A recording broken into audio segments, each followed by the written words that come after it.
Kosmos in die Oos-Vrystaat is al te pragtig, maar ongelukkig is dit een van die eerste tekens dat winter net om die draai is.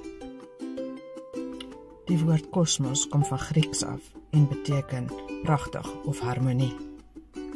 Dit is eintlik 'n inboorlingplant wat saam met die perde se voer gedurende die Anglo-Boereoorlog vanaf Argentinië per boot hier aangekom het. Het julle geweet, dis eintlik teen die wet om langs die pad kosmos te pluk, althans enige plant of blom. En die blomme is eetbaar, blykbaar lekker in 'n slaai of 'n koeldrankie.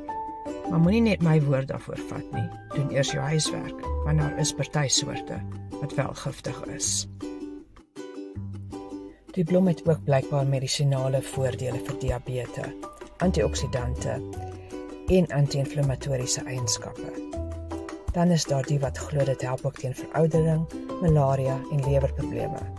Maar weer eens, doen eers jou eie huiswerk. Kosmos is genadeblomme.